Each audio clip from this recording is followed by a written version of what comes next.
many of you like to argue? Yeah, you too? Well, who do you like to argue with? Maybe your mom, your dad, brother, sister, teacher? Well, what if I could tell you that there is a way to improve how you argue? Are you interested in learning? Well, CERCA can help you with that. Let's go ahead and dive in and understand, what does CERCA stand for? CERCA stands for making a claim, backing it up with evidence, explaining our reasoning, thinking through the counter-arguments while using audience-appropriate language. So using this framework, we're going to learn the art of argumentation. Let's break down each piece even further. So a claim is going to be an idea or an opinion, a point of view that we're trying to prove, and we want others to understand and accept it. Good claims have got to be specific, debatable, defensible, and significant. And once we make our claim, we're ready to back it up with some evidence. Well, let's take a look. Evidence is going to be a fact or information that supports our claim. It's proving that the claim is reasonable. So this might look like quotations, examples, numbers and statistics, or other facts.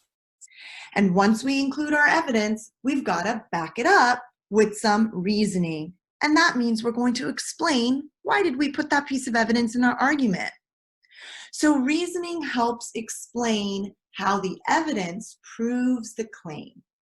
It acts as the connective tissue between both the claim and the evidence, and it's going to weave the arguments together. After we include some reasoning, we could think about the counter-argument. What would the other side say to refute our argument? So a counter-argument is a response to what others might say if they challenge or question our argument. A counter-argument is going to have two parts. It's going to have a counter-claim, meaning what would the other side say? And then, since we're still trying to prove our claim, we want to give a rebuttal. So a counter-argument has a counter-claim and a rebuttal. How are we going to bring it back to our argument? So the last piece of CERCA is audience. The audience is who we're presenting our argument to. And we need to always be mindful of them when we're making our argument, because sometimes they might not know anything about our topic, or they might know a lot. They may agree with us, or they may disagree. And so thinking about your audience in advance helps you set the tone, use the correct language, and give enough context for your argument. Well, let's go ahead and try an example to see this in action. And we're going to think about a topic I like to think about all the time. So consider this debatable question. Should we eat ice cream after class? Now, I don't know what your favorite flavor of ice cream is, but I say it's never a bad time for ice cream. However, our parents or our teacher might not feel the same way, and so we need to learn to become really good at making a compelling argument. So let's go ahead and give it a shot. So the question is, should we eat ice cream after class? So first we're going to start by responding using the CERCA framework. And if you can remember what the C stands for, that gives you a hint of how you're going to start your argument. Do you remember what C from CERCA stands for? I think you got it. It's claim. So let's go ahead and think about our claim to this question, should we eat ice cream after class? So your claim is probably going to be one of two types. It's either going to say we should eat ice cream after class, or we shouldn't eat ice cream after class, or some variation of that. So remember, with the claim, you're going to want to take a position, and oftentimes you're actually just going to rephrase the question, picking one side. So in this case, go ahead and argue along with me, because I'm an ice cream fan. We're going to say we should eat ice cream after class. So that's our claim. We should eat ice cream after class. Now, after saying we should eat ice cream after class, what rolls off the tip of your tongue? What are you tempted to say next? I'll give you just a second to think here. So we just argued we should eat ice cream after class. Many of you are tempted to say, because, and you want to finish that sentence. So let's go ahead and think of a because statement. So we should eat ice cream after class because we finished all of our homework. All right, so we should eat ice cream after class. That's our claim because we finished all of our homework. Now, what would because we finished all of our homework, what would that be? Would that be part of the claim? Would that be the evidence? Or would that be something else? Now, if you're thinking, a claim is a position I'm trying to prove, that's not really a position. And you might be thinking evidence is a fact or statistic or quotation. It could kind of seem like one of those. But if you're thinking it might be something else, you're right. It actually comes from the R. Notice there are two things here. It comes from the world of reasoning, and our because statement is actually the reason. And so we're going to actually move that over here as a little r or a baby r, and that's our reason. The baby r is our because statement. It comes right after the claim, and sometimes we have one baby r, sometimes we have two, sometimes three or more, depending on how robust our argument will be. So let's go ahead and take a look. So starting back with the claim, we should eat ice cream after school, and then baby R, because we finished all our homework. That's our reason. Now your reason might have been because it tastes good. Your reason might have been because we deserve it. Your reason might have been because it is delicious. So you could come up with many different because statements or reasons. That is what goes right after the claim. All right, so let's go ahead and stick with our original example. We should eat ice cream after school or after class because we finished all of our homework. Now, what would be some evidence to prove that we finished all of our homework? Can you think of some evidence? What would your mom, dad, or teacher want to see as proof that you finished your homework? Well, maybe they'll want to see the actual homework itself. So you could use the actual physical homework as your piece of evidence. You might open up your grading platform that your teacher uses and show them your score there. So there are lots of ways to show that piece of evidence.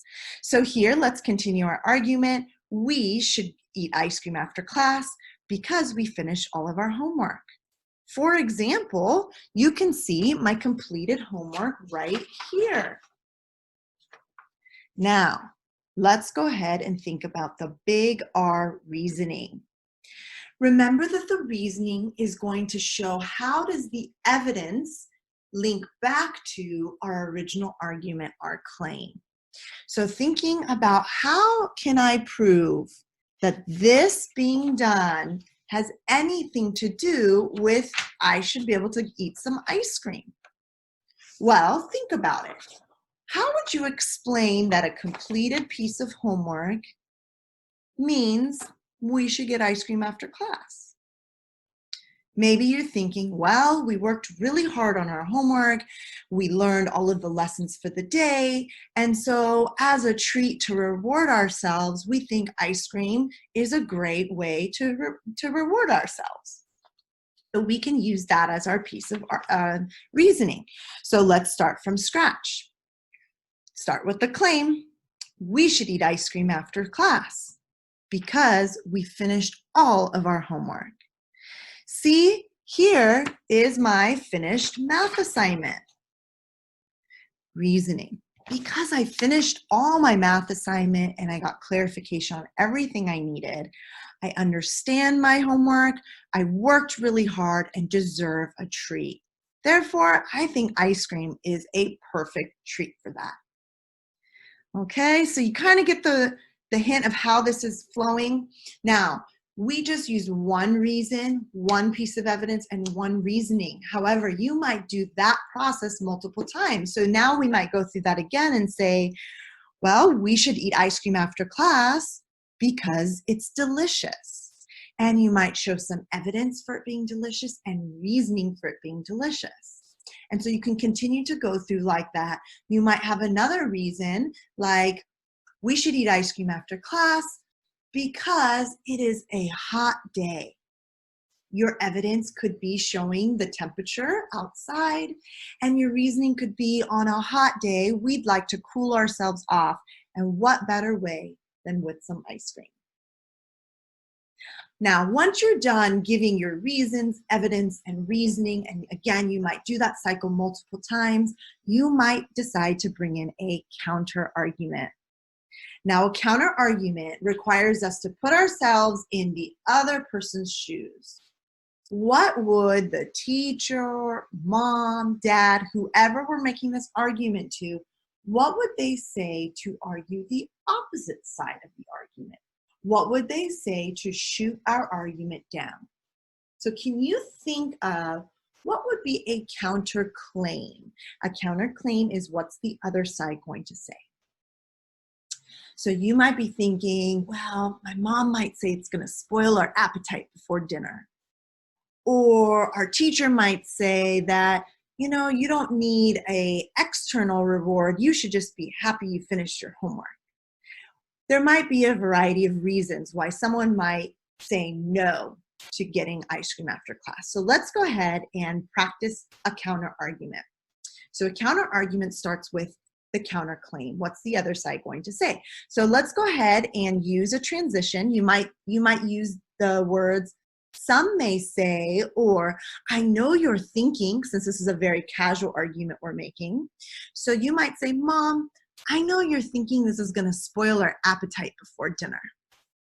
Okay, that's what we call the counterclaim. It's what is the other side going to say the opposite to our argument.